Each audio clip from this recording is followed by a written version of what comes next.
Well, hello everyone. This is Crystal Lynn, Cowgirl Astrologer, and I just wanted to come on and talk about something I have been really thinking about and I think might even be beneficial to talk about. I know it's talked about a lot, but sometimes we just need to, hear it again in a maybe different perspective.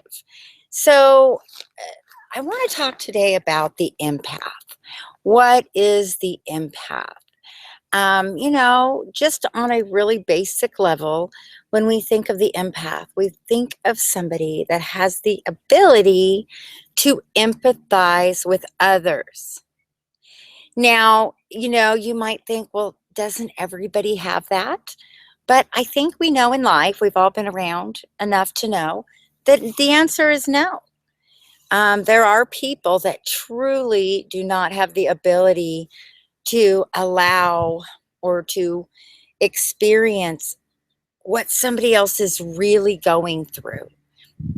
When an empath feels what somebody else is really going through, they actually go through and can experience those emotions as if it were happening to them. So you have to really realize that this is a very, very incredible gift, but it's also something we really, really have to learn how to use. Now, in looking at astrology, which is why I really feel the necessity to come on and talk about this right now, is because we're going through some really heavy transits, some strong water energy that for a lot of us, it's really heightening our intuitive, empathic, and psychic ability. And when that happens, it can be a lot to manage. Now, I will say off the bat, when I look at people's charts and I'm looking at everything that was going on up in the sky when you were born, I'm looking to see if there's a strong water sign signature in your chart of Cancer, Scorpio, or Pisces. That's our strongest indicator of the natural empath, especially if you have the moon in Cancer, Scorpio, or Pisces, like myself. This is when it can be the most intense. I've also seen it extremely intense when Mars is in the water signs. But any planet, honestly, any personal planet, Sun, Moon, Mercury, Venus, Mars, and Jupiter, throw Jupiter in there, um, and your North Node, is really going to make this, very apparent, part of your character, part of that side of you that, you may think everybody is like this. I talk to a lot of people, and when we start talking about this quality and the qualities of the empath, they think, well, isn't everybody like this? And again, the answer is no. The answer is no. So you have to really start to pay attention to how it is manifesting itself in your own life. Now, for myself, this is something that has really changed a lot in my life the last few years. And especially for those of you, again, who have water signs, especially Pisces, the reason why this has changed so much is because Neptune has been in Pisces since about, it kind of went in and out 2011, 2012, but now is fully moving forward in Pisces. Neptune is the planet that we consider the planet of being able to see through to the other side, the spiritual connection, this understanding that just in everyday life, there's something totally spiritual going on. That there's more going on than what we can see. Neptune can be the planet of delusion. So sometimes we can think we're seeing something, but we're not. So sometimes it can have a difficult effect on us because It can help us, we hear the term, especially for Pisces, wearing the rosy colored glasses. Um, but I think we have to understand more on a spiritual level that it's not just about seeing what we want to see, it's about seeing what is possible in all of us. Will we attain those possibilities?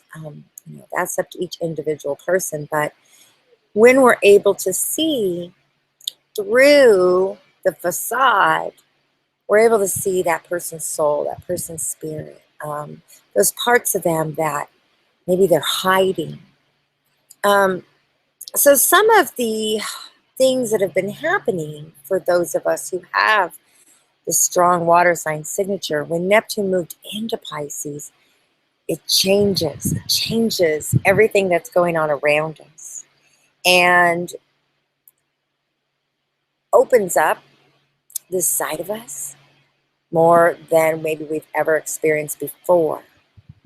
Now, one of the things that happens when this happens is that you start, and you can start to feel everything on such a higher level. When I say everything, I'm going to give you some examples, some practical examples. Perfect example. Getting ready to go out tonight for Valentine's Day. Here I am. This is what I consider my little swan pond, where I'm spending this time alone. There's nobody else's energy around me. I'm just trying to kind of ride out this really smooth energy, listen, be able to hear, nothing too crazy going on. But the minute I start getting ready, I know that I'm going to go out and be around a lot of people. Okay? And I enjoy that, right? I think sometimes when you are an empath or you have these strong psychic abilities, it can be easy to start feeling like going out and being around a lot of people is really a big chore. It's a lot of work. And the truth of the matter is it is. Because as soon as we enter into that room, there's energy everywhere. Okay? There's people energy around you. Now, a lot of people can walk in a room and just be focused on, hey, how good do I look? Is everybody looking at me, right? And that would actually be a reprieve from what the empath goes through. The empath goes through, I don't want anyone to look at me. Or, all of a sudden walking in and feeling like this really heavy vibe going on. There's something wrong in this room. Or starting to feel people looking at you and being able to kind of almost hear what they're thinking. And you get this feeling, and so you start to kind of feel like you're, I don't know about, you guys, I'm going to use myself as an example, but you kind of start dodging these imaginary energies. And it's super easy for people to feel like, what's wrong with you, or appear to be really moody, or suddenly get quiet, or suddenly need to go outside and kind of get out of the room, come back in and not be able to sit down for long and have to go to the bathroom a minute. And, kind of like starting to search for this like safe place, because you may not be able to completely interpret everything that's going on, because it can be like a lot of static, like turning up a radio station really loud. And so it can become very staticky. Okay. So this can be difficult. And, if you go out with family and with groups and the people really well, there's always some, dysfunctional thing going on, or somebody's got an issue, and, right away you can feel that. And so it becomes hard to just have a good time. I have to be honest, I do spend a lot of time having to kind of navigate this energy. So I want to talk about some practical tips, okay? These are just some practical tips I'm learning to use. Again, do I wish I had to work that hard when I'm dealing with this kind of stuff? Well, no. But the other reality is, right now as we speak, we have Mars in Scorpio. Okay, so whenever you see the planets up in the sky, Lining up in the water signs, again, is going to amplify the empath's experience and what they're going through. Right now, with Mars and Scorpio, being that I have, again, the strong Pisces energy, it's going to really take me down deep into my own private thoughts and into my own private world. And, it can create a little bit of suspicion or really picking up on negative vibes more so than maybe you could ignore. And so we've got Neptune and Pisces, Mars and Scorpio, lighten things up. Okay. So some practical tips to think about in our day and age right now, for those of us, especially those of you out there who are healers, who are teachers, who are out here on YouTube. I can't tell you how many times, because I watch my shows too that I love to watch, my readers and different channels, and how many of us have been sick over and over again all winter, taking on so much. So, couple of tips that I think about to help me get through this anxiety of being around a lot of people is to, first of all, remember what it is you are going for. What it is that you are going out into this gathering for. Have a purpose in mind. Don't just throw yourself out there into the sea.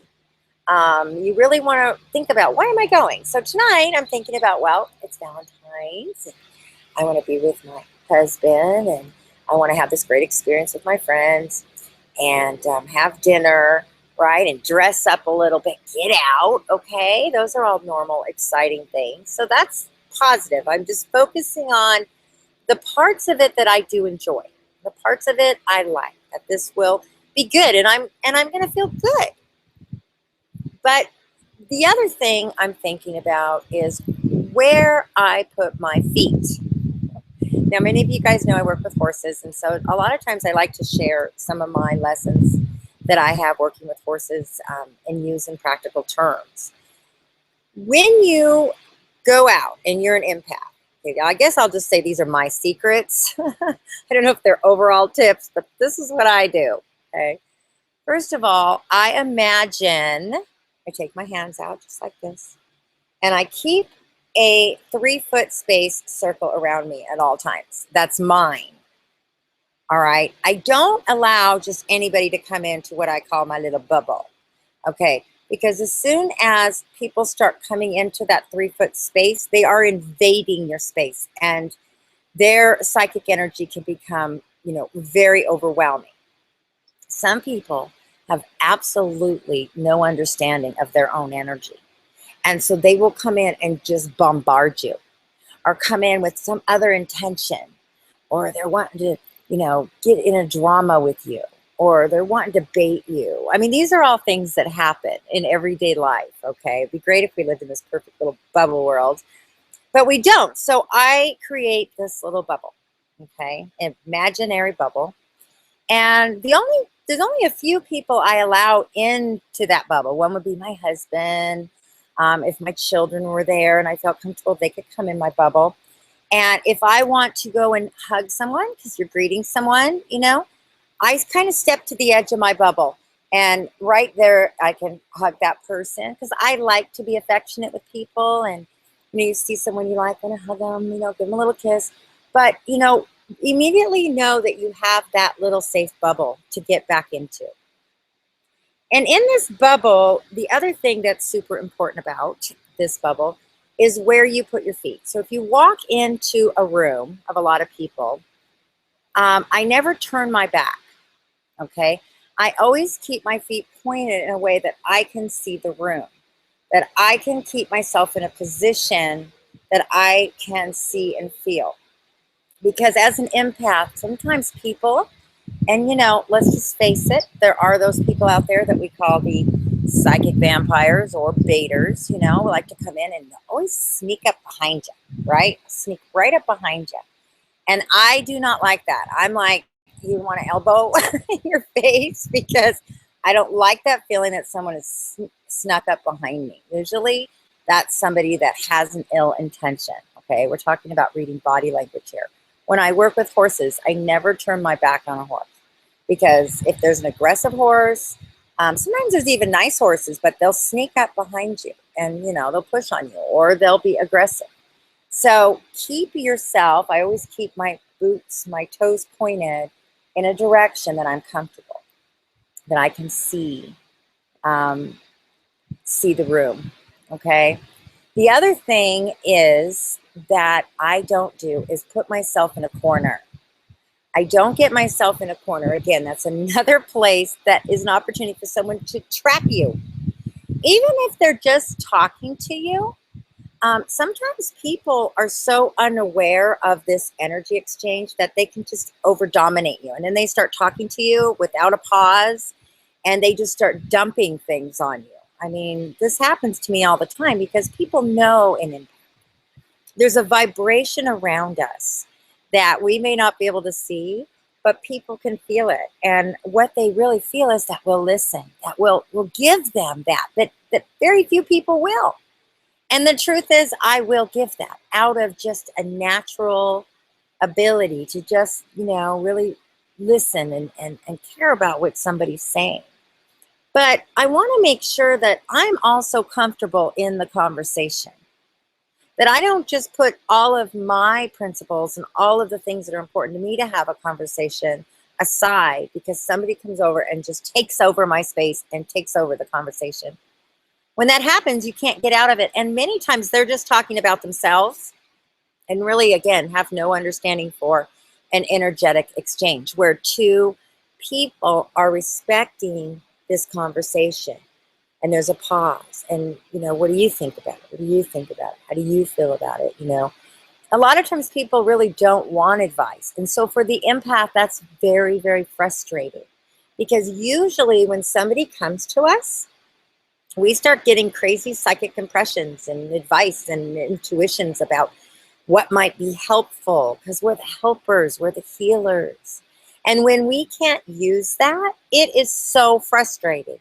When somebody comes to you and just dominates you and dominates your energy and has no intention of actually listening to any advice at all, it's very frustrating for the empath. That's not how our gift is to be operated. That's why I love doing readings for people because it's a one-on-one exchange. When they call me, my whole entire focus and everything about me is invested in that hour. Nothing else. I tune everything else out. You're it. And because of the fact that you actually called me, that tells me that you are giving me permission to use my gift, that you're asking me for it. Not only are you asking me for it, you're respecting it by valuing it, by ordering it, by putting a price on it. Because then that means something to you. If you're going to spend money to talk to me or to talk to anybody, you want that information. You're not there just to dominate. You could talk the whole hour, but that's the value that you are getting out of that. But you've still respected my time. And I think as an empath, we do not have a very good understanding of time, especially the Pisces guys, because time is totally like we don't even live in the dimension of time. So when somebody comes to talk to us, there could be an earthquake, the world could be falling, and we're like sitting there listening and 3 hours could go by and we don't even realize it. So you have to remember that we have to take care of this gift. We can't just give it away to exhaustion and have nothing in return, which is so common. Because there's a certain side of us that really feels like, we know we have it and we know we got it from above. And so it's not ours. Like we just have to be at the beck and call of anybody who needs it. And I spent many, many, many years of my life like that. I still am, a lot like that. But I'm really working on valuing this gift, because as I get older, I don't recover. I don't recover like I used to when I've allowed it to be drained or not used properly, or have somebody come in that, a lot of times people, and, for women, this will make more sense, but, we have these other relationships with other women or other people, and often, an empath because they do have a certain sense of self that they're managing, that they know. And it's very, very attractive to just know. It's like sitting next to that guru that's just so calm and peaceful and quiet, like they know something. And it can go two ways for women. Women can either feel very threatened by that and want to bait you, want to, get you to fall apart, get you to emotionally react. You can't be that calm. You can't be that cool, calm, and collected. You can't know yourself that well, because I don't. So it's a high attractant to people who don't have it and want it, because they know that people are attracted to that. But when you are a true empath, you don't see it that way. You don't think, oh, I have this and everybody wants it. You're thinking, don't look. It's uncomfortable. You're thinking that, you are surviving often so many different scenarios. So when you're in a group of people, don't put yourself in the corner where you can get cornered in by anyone. And this can be well-meaning, good-meaning people. Okay, but make sure that you can step out of that conversation at any time. So I don't put myself in the corner. I always keep my feet. I don't let people get up behind me. I got little eyes on the back of my head. Okay. The other thing is, if you're going out and you really have a lot of anxiety getting in the car with a group of people, drive your own car. That way you can play music on the way there and kind of have your own time to do your own little rituals and get yourself where you want to be. Drive your own car. Especially if you get in the car with people who have road rage, that is like death to the empath. Because you are trapped in this car and people are, they're just throwing up whatever's they're throwing up, so to speak, verbally. And it just gets all over us. It's really hard to wipe off and shake off. Again, have a route of escape. Like and this is a Pisces thing, I have to move. I have to do circles. So I'll sit down for a few minutes and then I have to get up and I have to walk outside. Sometimes I just make excuses to just walk out to my car and, pretend like I'm getting something. Take a breath. Go to the bathroom a minute, be alone a minute. Go outside, look up at the stars and come back in. You don't want to get so caught in that, again, you are becoming completely drained with no recovery. Have those little safe spots. If you're going with someone that you are really close to, you are really connected to and trust, that's who you're there for. That's your circle. Like I go when my family's there, I focus on circling the protection of my family and having a little bubble I put around them, and I stay within that place because that's my safe place as well. And then I know that when I'm nurturing anyone, it's my family who I want to give that gift to. It doesn't make me look as available. Sometimes you can't look so available for everybody. Because trust me, they're watching you the whole time to see when they can get in there and get a little bit of this thing that they don't have, that they think you have, that they want. But because they don't have it, often they don't consider what it means for you to give it.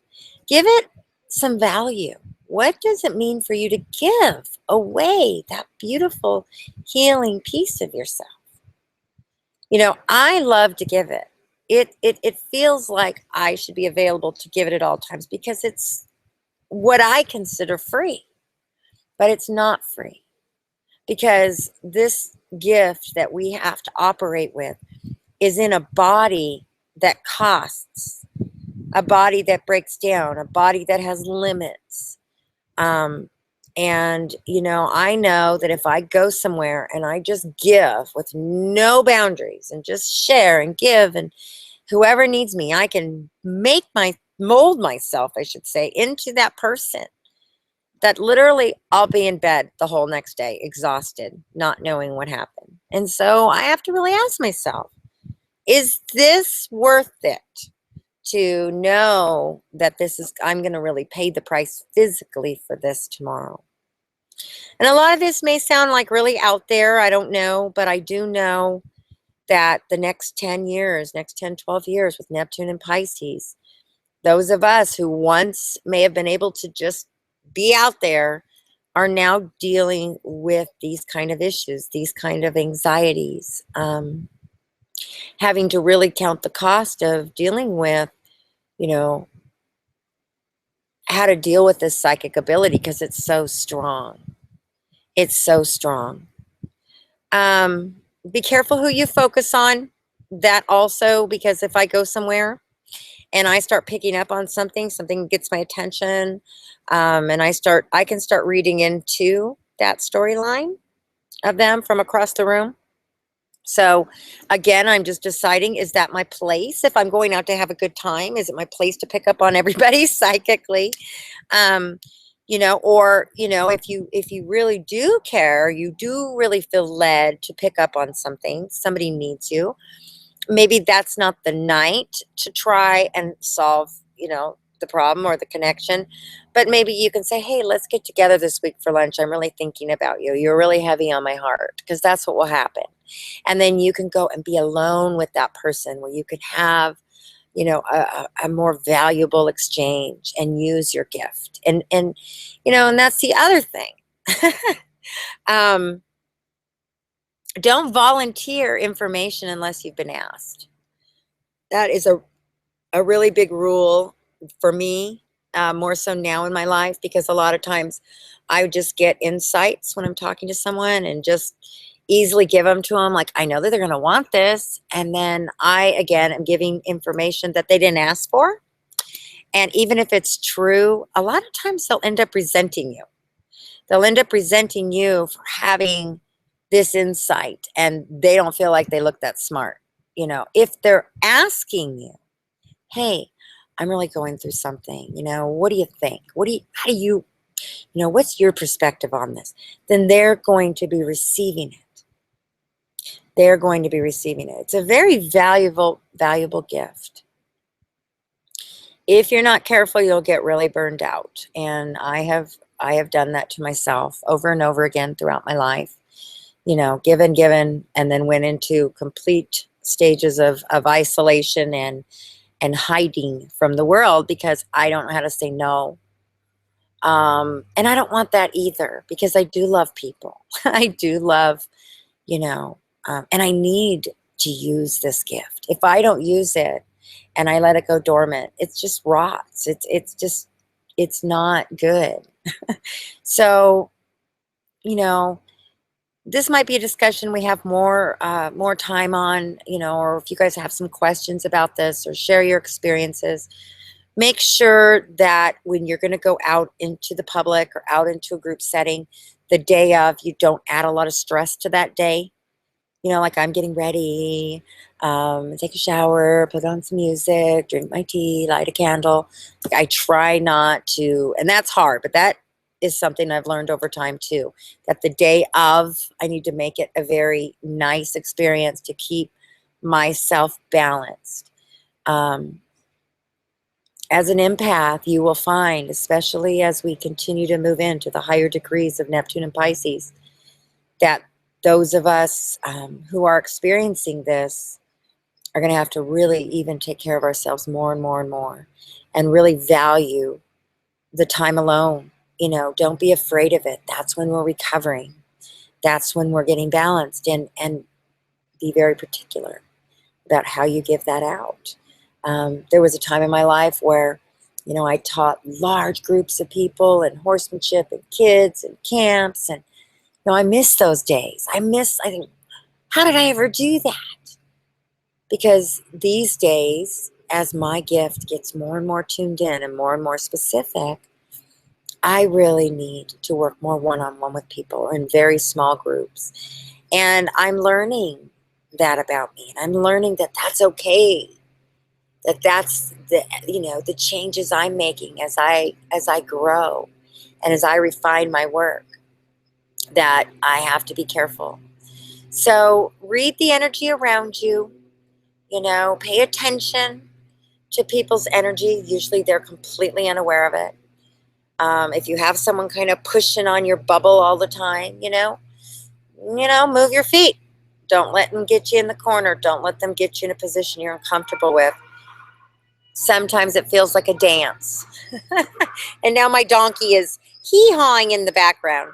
So I will end with that. I hope that was helpful. Love to hear your thoughts, you guys. And if you would love one of those one-on-one readings with me, where I put all of my attention on you and we go through the journey and the beautiful unfolding of your story, then you can message me, get a hold of me at cowgirlastrologer.com, and I would love to talk to you.